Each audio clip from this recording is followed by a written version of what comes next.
Let's break through this writer's block together and write for just 10 minutes. I'm Victoria. And I'm Sean. And this is Struggle is Real. And today Sean brought us a really cool topic. Thank you. Please tell us what it is. Yeah, it's character perspective, specifically looking at the differences between first-person perspective and third-person limited, and what that allows us to do as writers in terms of playing around with things like unreliable narrators and how we describe things and filter it through the experience of the characters. Yeah, I must say unreliable characters, my favorite characters, but now I want to know, how did you come up with, why did you want to write about this today? Yeah, I've been thinking about it a lot because the book that I'm writing, it's a novel, epic fantasy with a lot of emotional resonance behind it called Remembered Forward. And it's got primarily third person limited throughout the whole narrative, but I sprinkled in a few interludes that are in first person perspective, and specifically to try to play around with that unreliable narrator and to create some dramatic irony and some things. So yeah. That's I can't wait to talk about this more because it's such a complex topic and very relevant to writers and also in everyday life. Yeah. There's so many unreliable narrators. I can't help it. It's so fun. It's just fun to play with this. Okay, guys. So we have two prompts. Number one is, hold on. I'm gonna put it up. Okay, we will put this here. Write a short moment in first person, right? And then number two. Okay, here we go. Nice. What does this say? Write the same moment in third person. Cool. Thank you, Sean, for bringing this in. Yeah, definitely. Okay, hold on. I don't want to. Here. We want to see the faces because it's important. Here you go. I think this is better. Nice. Oh, I'm still figuring this out. And I'm going to put a timer for 10 minutes and let's go. All right.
And our writing time is up. Yay!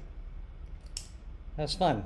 Was it? Yeah, I enjoyed that. How did it go? It went really well. Yeah, I wrote the same scene twice, and I on the fly came up with a different scene to write about. I guess maybe because mentioning about my novel earlier, it's a story about my dad and bringing him a board game, and the things that were going through my mind as I'm showing him this game that we used to play when I was a kid, and so I wrote that in both styles, whether it's third person limited or then my own internal monologue as I'm carrying the game to him. So yeah. So your perception, your perspective. How do you convey the other person's perspective is more external, but how do you come up with a perception? How do you describe it on paper? Yeah, it's tough. Yeah. I mean, with the third person limited, I almost feel like, I don't know, maybe I have more latitude with third person limited in that I can, I still have to be mindful of the fact that I can't, I have to show, not tell, right? And I have to make sure that I don't say, don't get I was sued. Nervous or whatever. Yeah, right. And so that's part of it is trying to come up with ways where I think, or I write down what I perceive in the other person. Do I see them scrunch their eyebrows? Maybe my dad scrunches his eyebrows and kind of purses his lips a little bit, and then that tells me, or I filter that thinking he doesn't remember, he doesn't remember this game, and and then on the other hand, with third person limited, I can't just say my heart ached, I was so overcome with emotion or whatever, because we don't really say that in our own internal monologue. Instead it might be, dang, I can't believe he doesn't remember, and okay, well, I guess I should play this off. And then, no, it's fine, we only played it once. It's so difficult. I'm sorry. Oh, no, it's fine. It's fine. Yeah. But writing is good. It is. Writing is good to process your feelings, but also immortalize your dead on paper. Exactly. Yeah. So you also remember these feelings. That's for right. Posterity. Right, exactly. And that that was kind of the impetus for this and for the novel is trying to remember that forward and carry those memories and not try to put them in the past, but learn from them and grow and that kind of a thing. And really that's what made me write the novel, was thinking, what, maybe this is a good way for me to process what I'm feeling and process my thoughts. And if it helps me to do that, then maybe it'll help one of you out there to do that kind of thing as well. Yeah, this is why we're here. Do you write I see you have a really cool journal. You got to show it to people. Yeah, this is so cool. Oops, I love it. This is from my son, Kevin. He gave this to me. I love it. It's a great journal. Kevin, thank you. Now your dad is showing off on television. Oh, very nice. Yeah. Very nice, definitely. Like so it probably also you. inspires you to write inside. It does, yeah, it does. So do you write your, how is your writing process? Do you start on paper? Or it's a mixed process? Do you do on the computer? Yeah. I do it sometimes on the keyboard, but mostly I heard that writing on paper is the best way to actually tell the most truth that you're able to tell in that given moment. I agree. It's funny because I have a problem with editing while I write, and it's okay if you go back a little bit and go, oh, okay, I messed that up or I misspelled this or whatever, or oh, I just thought of a great word for that. But where I run into trouble is I sit there and go, that sentence, is that really what I want? I don't know. Let me think about it for a while. And instead of just getting the emotion out and letting it flow. And what this was great for was doing exactly that. I didn't think about, let me backspace to that previous line and correct it. There's no backspace, I'm writing with my fountain pen, I'm jotting in my novel, in my notebook, and it makes it so that I'm forced to kind of think of it from that perspective. And also, I don't know what it is, but writing, handwriting just feels more visceral, to me, like I'm closer to what I'm writing. Now, process-wise, I do a little bit of both. So I usually jot some notes down or some quick scenes, and then I go to the computer and I start, typing away in Scrivener Yeah, or whatever. we gotta yeah. take advantage of the technology, Right, yeah. right, But I heard somewhere that writing, we've been doing this for centuries, right? It's right. in our DNA. It's Yeah. actually brain directly connects to Mhm. your hand, and there's some kind of, it's not magic, but it's physiological Yeah. and psychological Yeah. benefit that it gives. Yeah. I forgot to say that this 10-minute writing is all about not editing. Right. Yeah. Just focusing on get this the exact prompt, so we don't think about other static out there. Yeah. I have discovered this for myself. Yeah. Me too. Yeah. It's a huge benefit to just get the words out and let the emotion pour out of you. Mhm. Try not to filter it. And Yeah. just get those words out. And you can always edit later, right? But I think what was the quote that I heard? You can't edit a blank page. And, Yeah. and there's a lot of truth to that, right? It's kind of funny, but it's true. If you don't actually put the words on paper, you don't actually get those emotions out and those thoughts out. What are you going to It's do? scary right? though. Yeah, I've it been is. doing It morning. is. I mean, I don't often do this, but one of the methods is doing morning pages, Yeah. which is and Right. also free writing with Peter Elbow, who created this. For me, I love all these methods, but I realized that someone has to tell me what to do. Yeah. And sometimes it's also fun. I was like, I want to make it fun, but also I would never do this alone. I'm not going to come up with a prompt when I'm sitting in my living room and I'm like, oh, let me write about this. I mean, you're Right. here because Yeah. you told me to do this and I'm doing this. Right. It's very selfish, but and it's helping likewise, all of yeah, us. right, exactly, yeah. I think I think that's a great thing, and I think it's good that you're doing this, and I love this whole concept for this channel. But yeah, the whole 10-minute writing thing. I mean, we wrote a lot, and Yeah. it was just 10 minutes, right? I actually Yeah. worked on something Yeah.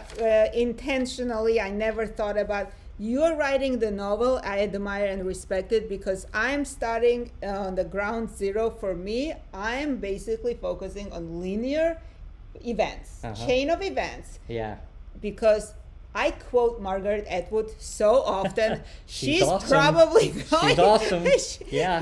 She probably Uh-huh. has a lot of hiccups. I think her ears like burning. And she said, you gotta start with a simple narrative. Yeah. Right.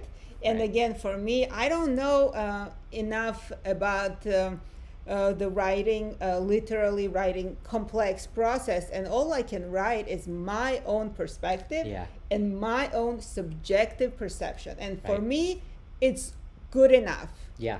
and it's Yeah. okay. That's right. Yeah. There's nothing wrong with that, and that's the thing, right? It like what's the other phrase? Perfect is the enemy of good enough, and Correct. And good enough is not bad. Good enough means you got your story down, right? And Mhm. I think what happens is, at least for me, if I get caught up in my own head and I overthink, then I start to lose sight of what I want to say, right? I lose sight of the story and I lose sight of the emotion because I'm not just sort of letting the raw emotion out. I'm taking time to filter it and curate it and play around with it, and I shouldn't do that. To make you know? it sound right. Right, to make it sound right, exactly. Yeah. And then that just takes some of the bite out of it. So Yeah. just get the words out, right? Again, even if it's 10 minutes, I mean, wrote a ton of stuff here in just 10 minutes. I did 2 pages, Yeah. which is surprising for me. Yeah, that's awesome, right? And you guys can do the same thing, take 10 minutes, pour out your thoughts. It could be just a scene that you come up with that you Yeah. want to play around with. Certainly from perspective, I think it's a good, practice to play around with dual perspectives Mhm. and try that out. But yeah, just right. Yeah, That's now all. that you don't have to be perfect, you can be good. And I'm stealing Yeah. this from East of Eden, Steinbeck. Yeah, yeah. And it's so powerful. I actually Yeah. printed out it once. I had it in my office. that's nice. I was like looking at it, and Yeah. that was a few years ago. And it took Yeah. me such a long time to arrive here Mhm. and to Yeah. share this like with the world, because it gives back. Yeah. And Right. I was gonna ask you to eventually come back. Oh, I would love that. After you've published your book, and also tell us about your progress. I'm inviting my guests Oh, back. thank you. So it's really good for accountability, but also Yeah. out of curiosity. For example, did you do much? Sometimes I will be honest. Sometimes I don't do much, but whatever I do is good enough. Yes, exactly. And you know, and it goes up and down, and so I have my novels done. I have it off with my editor. Thank you. So much Thank you. respect and Thank you. congratulations. Thank This you. is big deal. Yeah, and it very is. It's- inspirational for yeah, us. thank It's you. possible. Oh, It's appreciate possible. that. And I gotta ask you. You mentioned it before. So how did you start this novel? Yeah. So you know what? The first it was going to be, believe it or not, it was a short story I was writing based on a character that I have in Dungeons and Dragons that I play, and as I started to think about the short story, I started also at the same time to think about actually the scene that I wrote about of bringing this board game to my dad that we used to play, and when I realized he didn't remember the game anymore, which is hard, right? Yeah, I thought, that's- how can I process these feelings? And maybe what I can do is process them through my character. And then the short story became a novella, and then the novella became a full-length novel, and so yeah, we'll see. Oh, thank you. Oh, this is very cool. I Thanks. love to hear this. Thanks. I must hear this, and so do others. Yeah, It's awesome. Thank you. Yeah. Well, you become writer by writing, That's right. and thank you, Sean, Thank for you. being a Thank you guest. for having me. Yeah. And have a wonderful Sunday, and hopefully see you next Sunday at 5:30 p.m. Eastern. I'll be here, and Bye, I'll everybody. have